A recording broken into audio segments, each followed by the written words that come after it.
Welcome back. In this segment, we're going to talk about the chemicals that you want to use. Now, I mentioned earlier, and this is very much true, most of the other things that we talk about in this training can be kind of sort of figured out, and I'm giving you some tips and tricks and do's and don'ts and some results of anything from trial and error to corporate espionage to research, and those are all good. They're very helpful. But this is the centerpiece of what your business is. This is the chemical that you are going to use, and this is a very closely held secret. I'm handing this to you as part of the price tag, but you do not want to share this information with anybody who might be competition for you or who might pass this information on to somebody else who might be competition for you. This information comes at a huge price, for the people that come up with this. They have used their own bodies as a laboratory for what works and doesn't work. They've gone and done meth remediations. They've learned the hard way. I want to impress on you that basically this segment is what you're getting, is what you're paying for. Everything else is kind of free and it's extremely helpful, but this segment is what you're paying for. So with that much background, there's 4 chemicals that I have found to be anywhere from mildly helpful to very helpful in doing a remediation. Now, all of them by design are kind of brutal in their chemical reactivity, and they've got to be. And what they do, they don't actually clean or remove the meth per se. They turn this meth that is remaining in the house into something that is not meth. Whatever that chemical is, whether it has a name or not, basically this chemical has maybe an extra proton or neutron, or maybe it's missing, an oxygen, or maybe, whatever it is, whatever the chemistry is, it finds that meth and turns it into, using chemical processes, something else that is not meth. The stuff still is there, but now it's not meth. So the first one that I started using was swimming pool chlorine. And, that is a very nasty chemical. You use it indoors, and you very quickly get to a place where it is a immediate, it's called an IDLH environment if you're in the, once you've got your 40-hour training, or if you've got your environmental training. IDLH means immediate danger to life and health. If you are in that room and you are not protected with the right kind of equipment, you are in danger of losing your life. Chlorine is that way because you spray that chlorine, it's all over everything, it's on every square inch inside the house, and that, if you were to take your mask off or have it pulled off for any reason, while you're in that room, at minimum, you're going to have severe lung irritation. It might be burning your eyes, but if you stay in there for very long, you could very easily die in there. And that's one of the reasons why I stopped using swimming pool chlorine. It was pretty effective, but it was not only hard on me, and it was actually hard on my mood. I'd mentioned that earlier.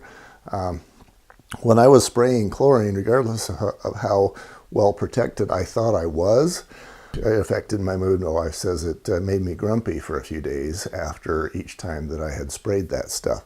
So I got away from the swimming pool chlorine. Difference between swimming pool chlorine and the stuff you buy at Walmart is that the swimming pool stuff is a little heavier grade.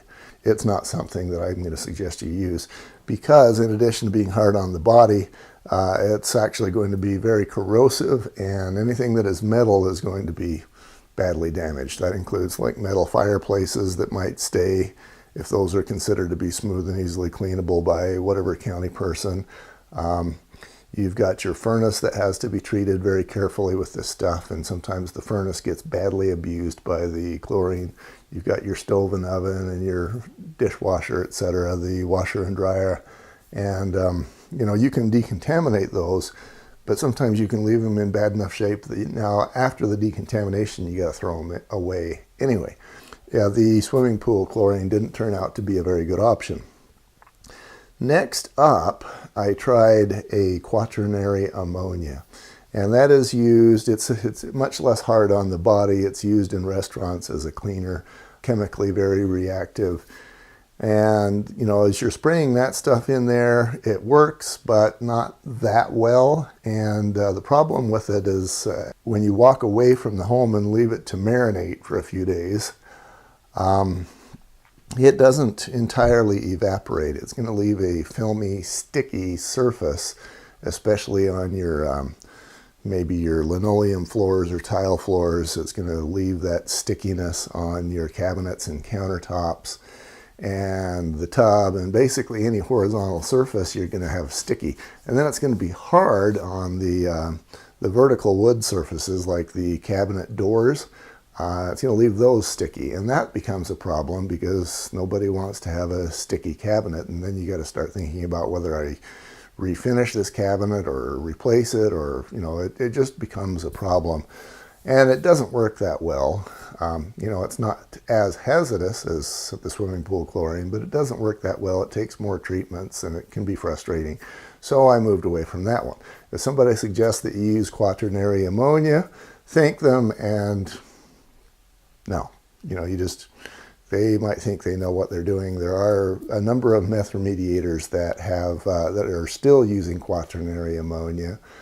And by the way, you can get that at Thatcher Chemical, but there's better ways. I've found them. The guys that are still using Quaternary ammonia, in my viewpoint, they haven't found the better way yet.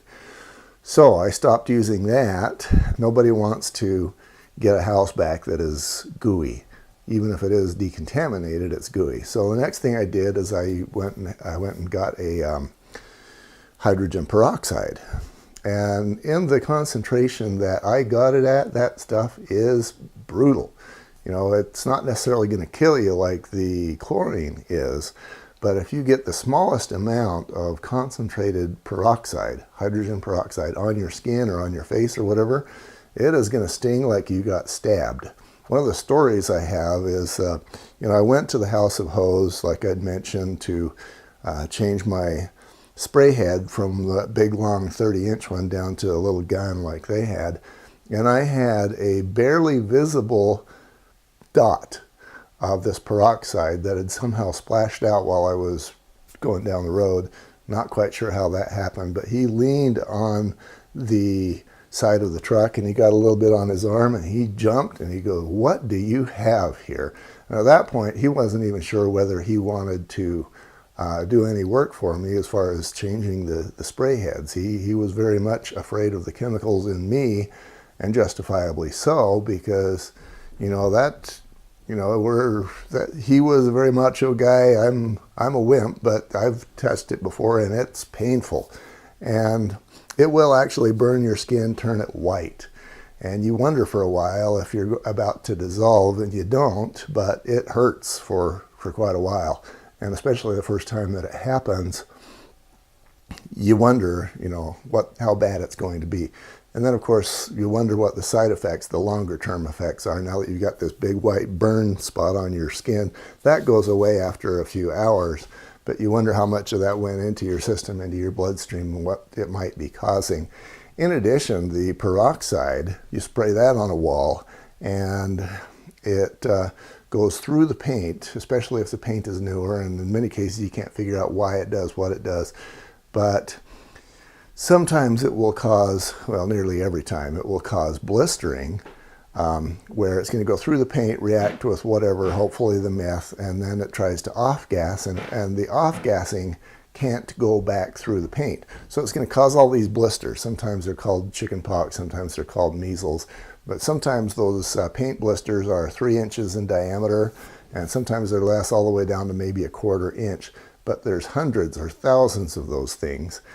And homeowners, again, they don't want to deal with all those blisters. That means they've got to scrape those off. Now, and then they've got a crater on the wall where one place where the paint is and another place where the paint isn't. So now they've got to fill that in. As they scrape those off, you're going to have peroxide on the back side of the paint bubble. If they touch that, it's going to be burning their hands. It makes for a very miserable experience as far as restoring the house after the remediation is complete. So I got lots of complaints about that, and I decided to move on.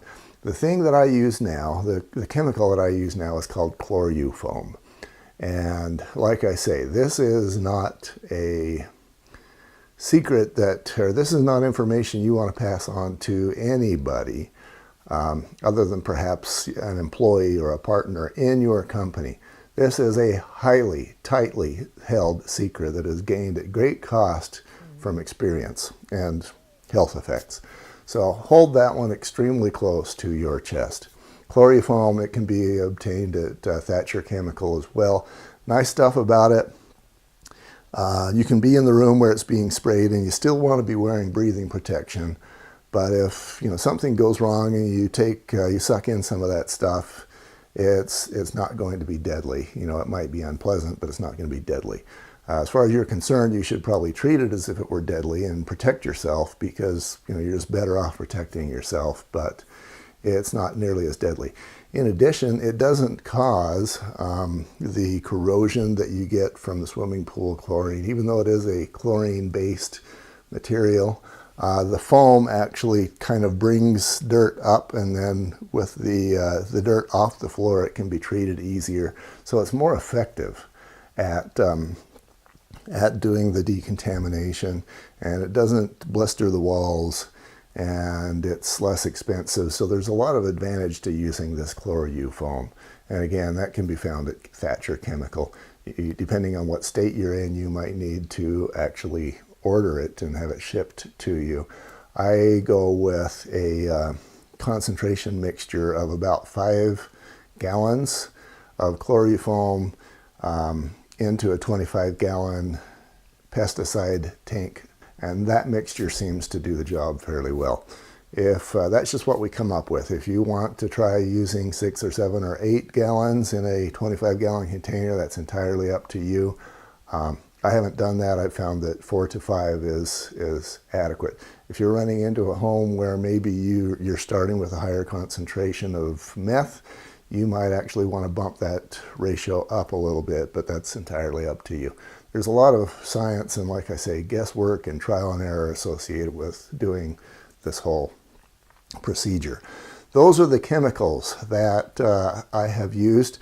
Now, the state actually recommends using like detergent, and one of them actually in Utah State's code, they actually recommend Simple Green, and then they recommend doing 10 times over. The reality is, if you use a product like Simple Green, you can do it 100 times over and it's still not going to work. You've got to use heavier chemicals, and that's why, of course, you've got to protect yourself against those heavy chemicals. I have provided those to you. If you need further information on how to obtain the chlorofoam or the Quaternary ammonia, if you decide to go that route, I can get that to you, but Thatcher Chemical. All right, next segment, we're going to spend just a minute on sampling.